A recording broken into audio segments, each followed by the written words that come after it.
warahmatullahi wabarakatuh. Halo sahabat Libas, bagaimana kabar Anda hari ini? Semoga selalu dalam keadaan sehat dan tentu juga tetap terus semangat ya mengawali pagi, terutama untuk awal bulan Oktober saat ini.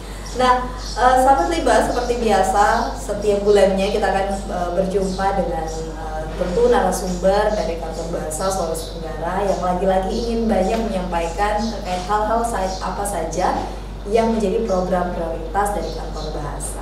Nah, salah satunya tema kita pada kesempatan kali ini terkait fasilitasi program Bahasa Indonesia bagi penutur bahasa asing. Kita juga tahu bahwa bahasa Indonesia bukan hanya menjadi kekayaan kita secara pribadi, tapi orang-orang luar pun juga rupanya banyak tertarik untuk belajar bahasa Indonesia. Kalau kita mungkin tertariknya untuk belajar bahasa asing, tapi ini kan biasanya kebalikannya kan. Nah, oleh karena itu telah bergabung bersama kami Ibu Mulawati SPDM SOS selaku Koordinator KKLP BIPA Kantor Bahasa Sulawesi Tenggara. Halo Ibu. Halo. Ibu, apa saya panggilnya Ibu Mul itu Ibu Mula. Ibu Mula. Oh, oke. Ibu Mula, gimana kabarnya hari ini? Sehat? Sehat, alhamdulillah. Iya, oke. Nah, kalau berbicara tentang bahasa Indonesia bagi penutur bahasa asing, atau ini kan menjadi sebenarnya program yang sudah lama kan, iya, ada di Kantor Bahasa Sultra. Namun pasti Sobat Libas masih belum banyak yang memahami sebenarnya untuk fasilitas program bahasa Indonesia bagi penutur bahasa asing ini seperti apa sih? Silakan. Baik, Mbak. Jadi saya mulai mungkin dulu dari sejarah. Kapan sih BIPA itu ada di Indonesia, gitu kan? Terlepas dari bahwa BIPA itu bagian dari Badan Pengembangan dan Pembinaan Bahasa, tapi sebelum itu pun program BIPA itu sudah dilaksanakan oleh orang lain. Misalnya dimulai tahun 1970-an. Jadi BIPA ya sudah ada, tapi tidak dilaksanakan secara dengan fasilitas lembaga. Jadi caranya itu secara individual. Jadi kalau secara individual maka kemudian dia akan sporadis. Sporadis maksudnya tidak terukur. Jadi tidak ada rencana, kemudian tidak ada proses dan tidak ada evaluasi.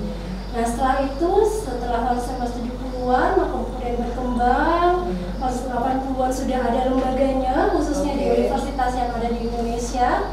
Kemudian yang saya tahu, BIPA itu sangat berkembang di Universitas Indonesia di Depok. Iya, awalnya. Kemudian tahun 90-an sudah mulai bersentuhan dengan Badan Pengembangan dan Pembinaan Bahasa yang dulu namanya itu Pusat Bahasa. Jadi BIPA pada saat itu mungkin sudah disadari sebagai bagian dari penginternasionalan, walaupun saat itu namanya bukan internasional, belum secanggih itu. Jadi pada saat itu ada program BIPA. Kemudian kita melaksanakan program-program dan kegiatan tentang kebipaan, melatih orang-orang di Badan Bahasa atau Pusat Bahasa dengan bagaimana sih mengajarkan BIPA, apa yang dibutuhkan dengan BIPA ini, gitu, persiapan-persiapan apa yang harus kita lakukan. Kemudian tahun 2000-an sudah ada undang-undangnya, istilahnya regulasinya, sudah ada aturan-aturannya bahwa ini bagian dari meningkatkan fungsi bahasa Indonesia. Sampai akhirnya sekarang sudah jelas ya regulasinya. Sudah jelas regulasinya, dan kemudian kita jadi tahu bahwa selain bahasa Indonesia itu diutamakan, ternyata bahasa Indonesia juga perlu ditingkatkan fungsinya. Gitu. Jadi ini bahasa Indonesia kan itu bagian dari budaya kita sebagai orang Indonesia dan harus kita utamakan. Kemudian orang-orang lain bisa belajar budaya Indonesia tentu saja lewat bahasa Indonesia. Jadi belajar budaya Indonesia juga belajar bahasa Indonesia. Bagaimana kemudian kita bisa memahami budaya kita, budaya Indonesia orang asing maksud saya, kalau kemudian tidak mengenal bahasa Indonesia. Nah, itu sih, itu makanya yang menjadi poin penting di sini, sesuai dengan tema kita. Jadi ada fasilitasi untuk program bahasa Indonesia ini bagi penutur asing. Nah, lantas di Kantor Bahasa Sultra saat ini bagaimana untuk program fasilitasi ini ya? Berjalannya seperti apa yang dilakukan gitu? Siap. Jadi sejak tahun 2021, 2022 itu sudah ada yang namanya KKLP, Kelompok Kepakaran dan Layanan Profesionalisme, dan BIPA itu adalah bagian dari KKLP ini, Bahasa Indonesia bagi Penutur Asing. Jadi pada saat itu hal-hal yang kita lakukan khusus untuk balai dan kantor adalah ada 3 sebenarnya. Yang pertama adalah bimbingan teknis pengajaran BIPA, yang kedua adalah diseminasi atau pemasyarakatan program BIPA seperti Libas ini tentunya. Jadi diseminasi itu kita memasyarakatkan, menginformasikan, ada sosialisasi bagaimana kemudian bahasa Indonesia bagi penutur asing itu dikenal oleh masyarakat luas. Jadi ketika orang mendengar kata BIPA, maka kemudian orang tidak lagi itu apa sih? Kan? Jangan sampai tidak bingung lagi kan? Tidak bingung lagi. Jadi apa sih BIPA itu? Kemudian apa yang kita lakukan dengan BIPA itu? Jadi dengan Libas ini kami berterima kasih karena sebagai bagian dari diseminasi atau pemasyarakatan program BIPA. Kemudian yang lebih teknis lagi ada yang disebut dengan forum ilmiah kebipaan. Jadi itu dibahas tentang kendala apa yang sudah dihadapi oleh pembelajar. Kalau siswa itu kita sebutnya dengan pembelajar BIPA, siswa BIPA. Dan kalau guru BIPA kita menyebutnya dengan pengajar BIPA. Jadi apa sih yang dihadapi oleh pengajar dan pembelajar BIPA di Sulawesi Tenggara? Dan kita cari solusinya sama-sama di yang disebut kegiatan yang disebut dengan forum ilmiah kebipaan. Jadi ada 3 itu. Kemudian bimbingan teknis ini kita laksanakan untuk pengajar BIPA. Kalau di Sulawesi Tenggara khususnya kita biasanya setiap tahunnya dari tahun 2020 sampai itu kita memanggil calon-calon pengajar yang ada di Sulawesi Tenggara. Karena ini terkait dengan anggaran dari pemerintah, biasanya kan batasi Kota Kendari. Kemudian nanti tahun depannya kami ke kabupaten mana gitu? Kabupaten lain yang ada potensi pembelajar BIPA-nya, Mbak. Jadi tidak semua ya? Betul. Karena ini kan terkait dengan tanggung jawab kita kepada negara. Jadi kalau misalnya sebuah daerah kami tidak tahu ada potensi pembelajar BIPA-nya, biasanya kami tidak akan kunjungi. Berarti selain Kota Kendari, kabupaten mana yang saat ini otomatis kan dari Kantor Bahasa juga sudah melihat ya ini potensi ada pengajar di situ, pengajar BIPA itu di daerah mana kira-kira? Yang selain Kota Kendari di Kota Bau. Oh, Kota Bau. Kota Bau. Jadi di sana kan yang kuat adalah pariwisatanya, Mbak. Jadi orang-orang datang ke Kota Bau itu untuk belajar budaya Wolio. Kadang juga belajar bahasa Wolio, bahasa daerahnya. Wow.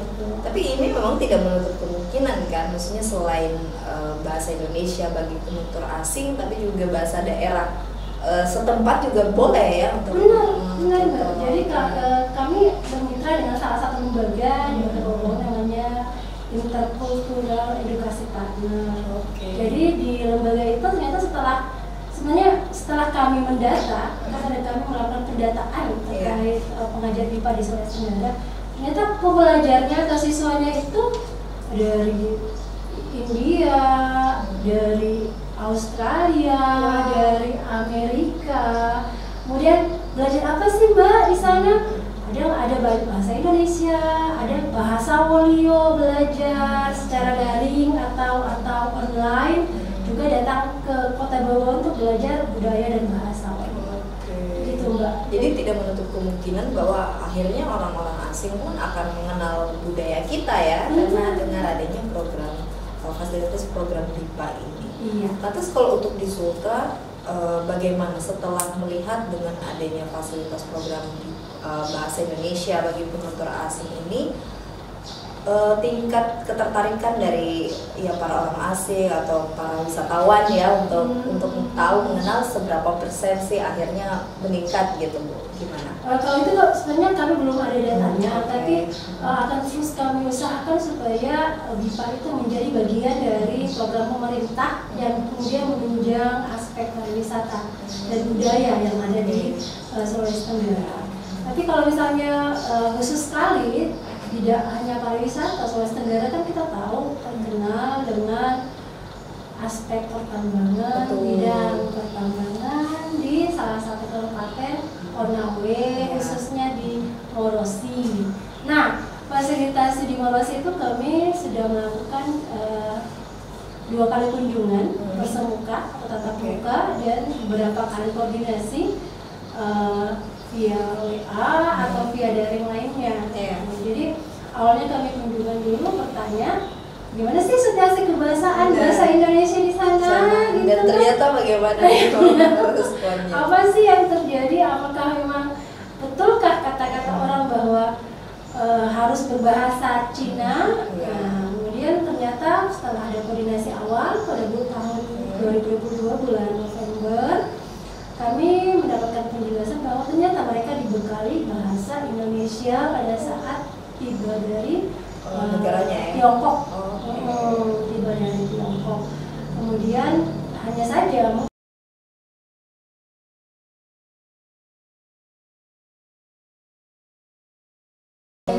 BIPA yang dikenal oleh Badan Bahasa. Makanya kemudian pada tahun 2023 ini kami mengunjungi lagi BDNI, yaitu Dragon Nikel Company, Nikel Industri, kemudian mengadakan bimbingan teknis untuk penerjemah di sana.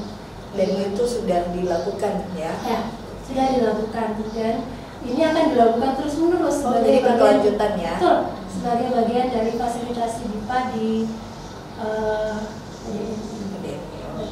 Nah, inilah yang membuktikan Bu Mula ya bahwa saking Indonesia itu kaya akan budaya, akan potensi sektor yang lain, sehingga memang menjadi ketertarikan bagi para orang asing untuk datang ke sini dan mengenal, bahkan ada beberapa yang sudah bermukim di Indonesia karena itu tadi saking menariknya, dan rupanya dengan adanya program BIPA ini sangat membantu sih untuk para orang-orang asing yang hadir. Nah, semoga juga ini pasti akan terus berkelanjutan kan fasilitas program BIPA itu sendiri. Nah, baik Sobat Libas, setelah yang satu ini jangan kemana-mana, kita masih akan kembali.